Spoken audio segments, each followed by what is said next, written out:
and welcome to Book Days. Today's adventure has brought us to Sea Turtle Inc. at South Padre Island, Texas. We are going to be exploring sea turtles, learning all about them, and reading a well-known Dr. Seuss book, Yertle the Turtle. It's going to be a great adventure. Let's read our book. The book of the day is Yertle the Turtle by Dr. Seuss. Hello everyone, we are here at Sea Turtle Inc. in South Padre Island, Texas, and I'm so excited to be joined by Wendy, the Executive Director. Wendy, thank you so much for being here today. Thank you. We are so glad that you've come today to visit us here on Sea Turtle Inc. Can you just tell us, start with a little bit of information about all these magnificent turtles that are behind us? Sure. So Sea Turtle Inc. was created back in 1977. When sea turtles were added to the endangered species list. And what that means is when you get added to the endangered species list, it means that if people don't do something, that species of turtle is very near extinction. So what you see behind us is the 5 species of sea turtles that actually exist and live here at South Padre Island and in the Gulf of Mexico. Wow! The kids love this example because they get to see what sea turtle they're the most like and how big they are. So it's one of our most favorite attractions. And this turtle, the Kipps Ridley, is this the most popular turtle here on the island? We get the Kemp's Ridley most frequently. So Kemp's Ridley and the Atlantic Green are our most common turtles that live here on South Padre Island and in the Gulf of Mexico. Mostly because we have a lot of seagrass and it's very warm, and turtles kind of tend to go where the food is, and we have plenty of food for them. No doubt. Now I see over here, I'm sure the kids are seeing this big black one. And it's taller than you and me. Can you speak a little bit to this massive turtle? So this is a leatherback. In the history of Sea Turtle Inc., we have had a few leatherbacks come here, but it's very unusual. Mostly because the most commonly populated location here is in the Laguna Madre, and that body of water is very shallow. Frankly, for 90% of it, I could walk around in it. And leatherbacks have a very difficult time because it's so shallow. But if you go out far enough in the Gulf of Mexico, you'll find leatherbacks there. These are as big as dolphins. And how much do these turtles weigh? So it depends on the type of turtles. But for example, the Kemp's Ridley or the Atlantic Green can get up to 200 or even 300 pounds. Wow. And how about the leatherback? The leatherback can get up to about 2,000 pounds if he's fully matured and grown. That's unusual. It's more commonly 500, 750 pounds. Wow, that's amazing. Now, can you talk about, I see this exhibit over here, and this is amazing how you have this set up so the kids and your visitors can see what a sea turtle nest actually looks like. Can you talk a little bit about the hatching and nesting process here on the island? Sure, you've actually come at a really good time because nesting season just began here on South Padre Island a few weeks ago. So this is the time of year where we ask those that are visiting South Padre Island and any seashore up and down the coast of Texas that everybody be really aware and pay attention, because this is the time of year where nesting females will come out of the water, and on South Padre Island they actually nest during the day. And for some reason they really like windy days. So they come up onto the beach, they go across into the dunes, and what you see in this display, they use their back flippers to dig a very large hole, and then in that hole they lay what we call a clutch of eggs. So this is one clutch, and a clutch could contain anywhere from 80 to 120 eggs.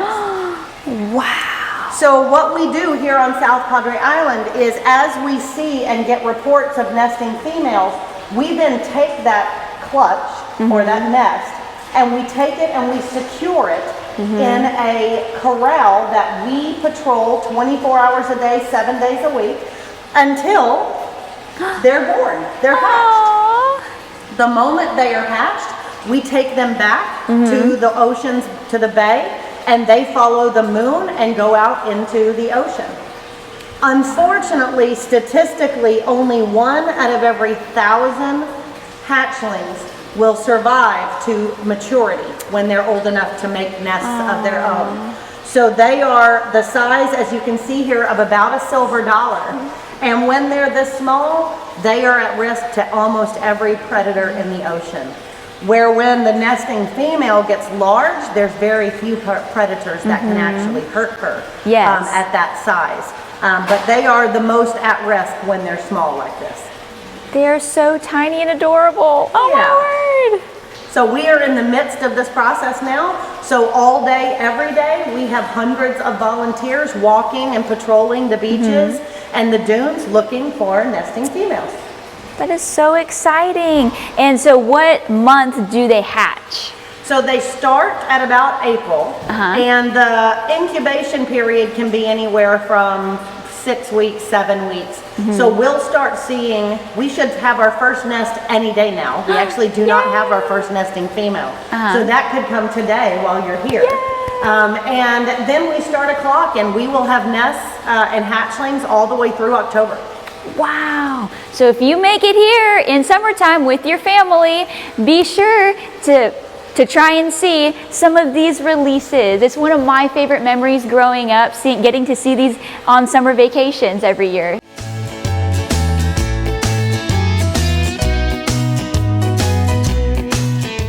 So this is a special part of Sea Turtle Inc., the Resident Center. These are sea turtles that actually live here. And Wendy, can you just talk about the sea turtles here? Sure.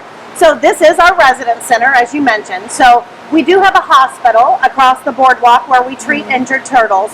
But the residence center is a list and a habitat of turtles that, despite our very best effort, for one reason or another could not sustain life independently on their own. So when we determined that they were non-releasable, we built them a home here, and we have more than 350,000 gallons of water here to house our 5 residents. And they live here and aid us in educational talks with our admissions customers about what human intervention does to sea turtles. For example, we walked by Hang 10 on the way here. Hang 10 is here because she was born with a deformity. She's missing one flipper. Where Allison, who lives in this tank, is the very first sea turtle to ever have a prosthetic to aid her in swimming. And Allison was attacked by a predator.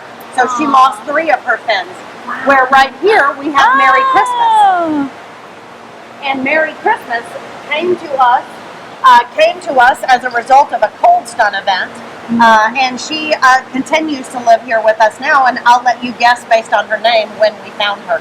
On Christmas. There she is. There she is. Aww. Wow. They sure get big from the tiny little turtles that they hatch from. They do. What's the most interesting is Hang 10 was born here. So Hang 10 is the only one that actually has a birthday party every year.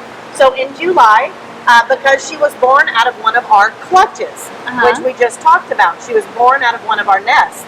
So we know exactly what day she was born, and she has a birthday party in July every year. But people that have come here, as you have, their whole life since childhood, have been able to watch Hang 10 grow from the tiny hatchling that was the size of a silver dollar to the 80-pound turtle that she is today. Wow, that is so cool. Merry Christmas. What a great gift. So this is Jerry. Hi, Jerry. Jerry is 220 pounds, and Jerry is famous. So Jerry used to be one of the favorites of our founder, Isla Letcher, and Jerry has appeared more than one time on the David Letterman show. Wow, a famous turtle. That is so cool. Jerry is quite the ham for the window. So if he knows people are here looking at him, he got his TV moment and truly loved it, and really enjoys when people are at the window looking at him. Aww. Sweet Jerry. There's nothing like seeing a sea turtle up close, and I appreciate how you guys made the tanks like that so that so many other people can appreciate it as well. Exactly.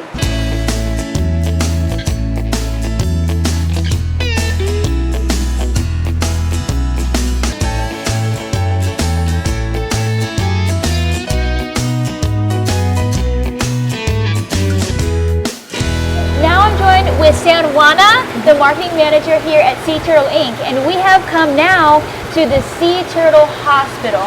San Juana, can you explain all these different pools? Yeah, of course. So right now what you're seeing is a Camp's Ridley sea turtle.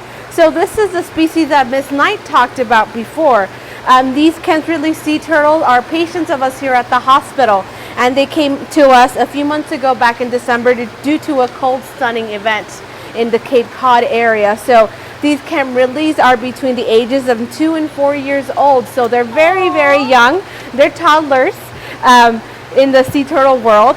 We never get to see this age of them because right after they're born as hatchlings, they go out into the deep blue ocean and start their journey of life for their sea turtles. So, so it's very, very amazing for us to see this this age and this activity that they do, because many scientists don't know what happens between when they're born and when they come back and lay their eggs as adults. So these are usually called the lost years for the sea turtle. So it's really amazing to have them here and for us to be able to treat them. They're doing very well. They're eating, they're swimming, they're diving. They're doing what every turtle is supposed to do. So we're very hopeful for their recovery, and we will be releasing them soon as our veterinarian approves it. Aside from them, we have about 15 more patients here at our hospital. All have various degrees of injuries. We have some that ingested some plastic in the ocean, unfortunately. Some boat strikes, meaning that, they crashed, a boat hit them accidentally and they have shell injuries.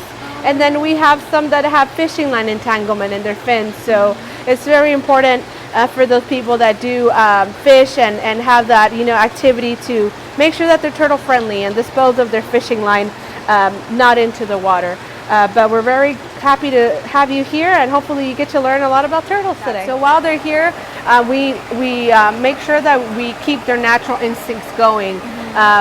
Artificial, creating ocean currents with our water quality, feeding them leafy greens to mimic seagrasses. We can't, make seagrass here on Sea Turtle Inc., but they like any kind of greens, like bell peppers, lettuce, and romaine lettuce and things like that. So that's why they're called green sea turtles, not because of the color that they are, but the inside of their fat is actually green because they eat so many vegetables and leafy greens. So they love it, I enjoy watching them being fed here every day, their snacks, and your viewers can also see them online on our Facebook page. We go live at least twice a week, and they get to see the feeding of the patients, and of course it's free. They get to ask questions and interact with us online.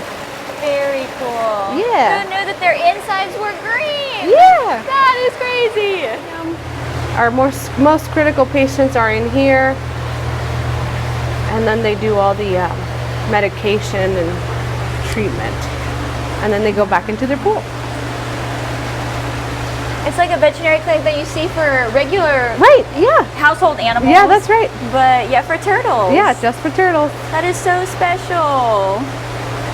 We also conduct surgery, so we do have a surgery table there, and our veterinarian comes in from the zoo and removes tumors of any issues of turtles may have that they might need surgery. So he does that every few months as needed. Wow. Do they specialize in like aquatic animals? That sounds like such a special thing. Right. So we do have our licensed vet technician who works here full time.